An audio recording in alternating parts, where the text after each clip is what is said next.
বিসমিল্লাহির রহমানির রহিম। গ্রাফিক্স বাজার বিডির পক্ষ থেকে অভিনন্দন। আজকে শুরু হতে যাচ্ছে গ্রাফিক্স বাজার বিডির ফটোশপ বেসিক থেকে অ্যাডভান্স লেভেল কোর্স, সম্পূর্ণই ফ্রি কোর্স।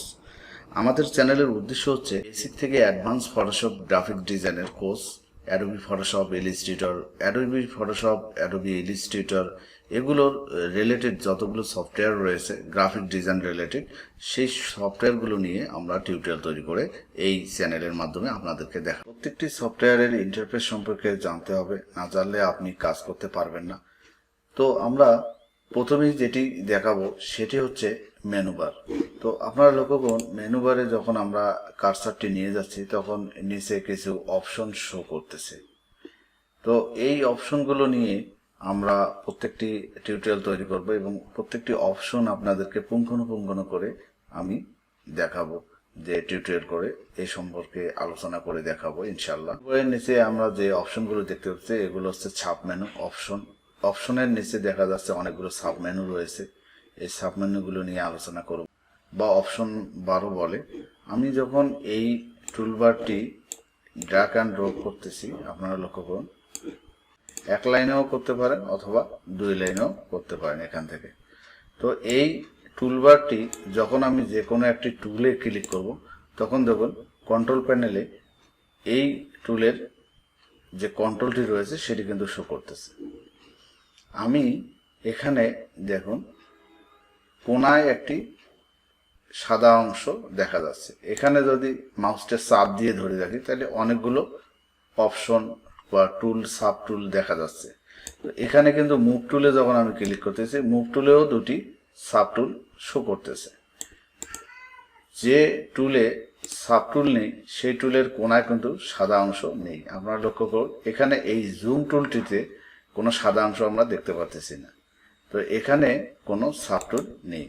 তো এই টুলের মধ্যে যখনই আমি ক্লিক করব তখন কন্ট্রোল প্যানেলে টুলের যে কন্ট্রোলটি রয়েছে সেটি কিন্তু এখানে শো করতেছে। তো এই টুলগুলো নিয়ে, প্রত্যেকটি টুলগুলো নিয়ে আমি স্টেপ বাই স্টেপ প্রত্যেকটি টিউটোরিয়াল করে দেখাবো। যে টুলগুলোর কাজ সেগুলো আপনারা প্রত্যেকটি টুলের কাজ পুঙ্খানুপুঙ্খভাবে আপনারা দেখবেন ইনশাল্লাহ। ডান পাশে যে টুল বক্সটি রয়েছে, যে প্যানেলটি রয়েছে, এটিকে বলা হয় ফ্লোটিং প্যানেল। তো ফ্লোটিং প্যানেলে এখানে ফ্লোটিং প্যানেলের যে অপশনগুলো দেখা যাচ্ছে, এই অপশনগুলো আমরা চাইলে এখান থেকে ক্লোজ করে দিতে পারবো। এখান থেকে কোনো একটি যদি আমরা অপশন বা যে প্যানেল রয়েছে, প্যানেল পাথ, সেই প্যানেলটি যদি আমরা এখান থেকে ক্লোজ করতে যাই তাহলে আমরা এখান থেকে ক্লোজ। এখানে চ্যানেল অপশন রয়েছে, প্যারাগ্রাফ স্টাইল রয়েছে। আপনারা যেটি রাখতে চান সেটি রাখবেন, যেটি রাখতে চান না সেটি এখান থেকে ক্লোজ করে দিতে পারবেন, ক্লোজ করে দিতে পারবেন।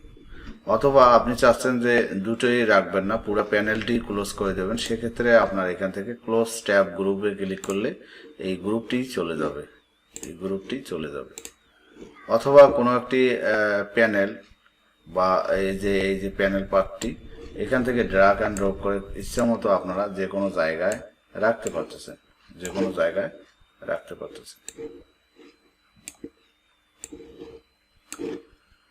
অথবা আপনি চাচ্ছেন যে পূর্বের মতো আপনার করার, এই প্যানেলগুলো আপনার যেরকম ছিল ফটোশপ ওপেন করার সাথে সাথে সেই রকম আপনি চাচ্ছেন। তো এক্ষেত্রে আমরা এখানে সাইড বারের লক্ষ্য করুন, এই যে কন্ট্রোল প্যানেলটি রয়েছে, কন্ট্রোল প্যানেলের পাশে দেখুন একটি ড্রপ অ্যান্ড ডাউন যে আছে আইকন রয়েছে, সে আইকনে এখানে রিসেট এসেনশিয়াল যে অপশনটি রয়েছে, এখানে যদি আমি ক্লিক করি তাহলে পূর্বের মতো হয়ে যাবে, ঠিক আগের মতো হয়ে যাবে।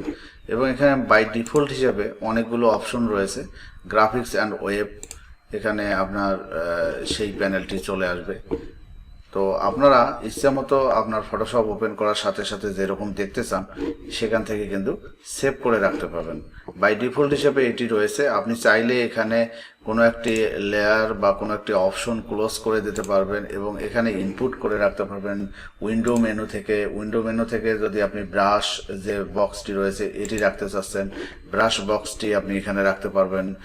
অথবা আপনি চাইলে এখান থেকে এটিকে কোনো একটি ট্যাবে আপনি রাখতে চান, সেখানে ট্যাবে যুক্ত করতে পারবেন।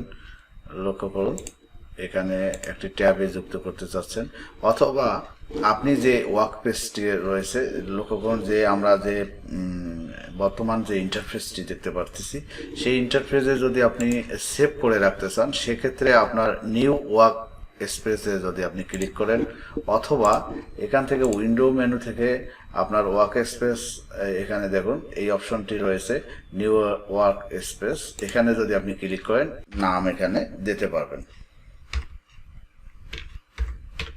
এখানে নেম দিয়ে সেভ করে রাখতে পারবেন, আপনার নেম দিয়ে সেভ করে রাখতে পারবেন। যদি আপনি সেভ করেন তাহলে ওয়ার্ক স্পেসে এটি আপনার রিসেটও করতে পারবেন। যদি আপনি 3D ওয়ার্ক স্পেসটি পছন্দ হয় তাহলে আপনি এখানে সেই অপশনটি ক্লিক করে রাখতে পারেন। এখানে বাই ডিফল্ট হিসেবে যে কালারটি রয়েছে সেই কালারটি চেঞ্জ করতে গেলে এখানে আমি যে কোনো কালার, একটি ড্রাগ কালার, এখানে ব্ল্যাক কালার, যে কোনো একটি কালার, এই পেজের পেছনের যে অংশটি রয়েছে কালারটি রয়েছে বাই ডিফল্ট হিসাবে রয়েছিল ব্ল্যাক। তো আমি এখানে কাস্টম যে কালারটি রয়েছে, কাস্টম থেকে যে কোনো একটি কালার এখানে কিন্তু সেট করে দিতে পারবো। সিলেক্ট কালার অপশন, কাস্টম থেকে আমি যে কোনো একটি কালার এখান থেকে সিলেক্ট করে দিতে পারবো, অথবা ডিফল্ট হিসাবে যেটি ছিল সেটিই থাকবে। সেই কালারগুলো আমি প্রত্যেকটি টিউটোরিয়াল আপনাদেরকে দেখাবো, এই পেজটি কিভাবে এসেছে সেটিও আমি পরবর্তীতে দেখাবো। তো আমরা এই ফটোশপের সম্পূর্ণ যে কালারটি রয়েছে সেটি যদি চেঞ্জ করতে যাই, তো আমরা এডিট মেনু থেকে প্রিফারেন্স থেকে ইন্টারফেসে যদি যাই, তাহলে এখান থেকে এই ডায়লগ বক্সটি চলে আসবে। ডায়লগ বক্সটি আসার সাথে সাথে দেখেন কালার থিম, এখান থেকে আমি কিন্তু চেঞ্জ করে দিতে পারবো। ফুল যে সফটওয়্যারটি রয়েছে সফটওয়্যারের কালারটি কিন্তু আমরা চেঞ্জ করে দিতে পারবো। তো এই বিষয়গুলো নিয়ে আমি আলাদা টিউটোরিয়াল অবশ্যই করব এবং বিস্তারিত আলোচনা করবো ইনশাআল্লাহ। তো আমার যে কালারটি ডিফল্ট হিসেবে ছিল সেটি থাক। আমরা এই টুল বক্সটি এখান থেকে ড্র্যাগ অ্যান্ড ড্রপ করতে পারবো, যেখানে খুশি সেখানে নিয়ে যাওয়া আপনার ইচ্ছা। আপনি 1 লাইনেও করতে পারেন, 2 লাইনেও করতে পারেন। এখান থেকে আপনারা যে কোনো জায়গায় কিন্তু ড্র্যাগ অ্যান্ড ড্রপ করতে পারবেন। আপনার ইচ্ছা মতো যে কোনো একটি লেয়ার আপনি এখানে যুক্ত করতে পারবেন প্যানেলে, এখানে অপশন বারে যোগ করতে পারবেন যেটি আপনার দরকার। তো এই ছিল ইন্টারফেস সম্পর্কে ফটোশপের আজকে ফার্স্ট টিউটোরিয়াল। আমি প্রত্যেকটি টিউটোরিয়াল খুব সুন্দরভাবে গুছিয়ে আপনাদেরকে প্রদর্শন করব। যদি ভুল ভ্রান্তি হয়ে থাকে আপনারা ক্ষমার দৃষ্টিতে দেখবেন। তো নেক্সট টিউটোরিয়ালে আপনাদের সাথে দেখা হচ্ছে ইনশাআল্লাহ।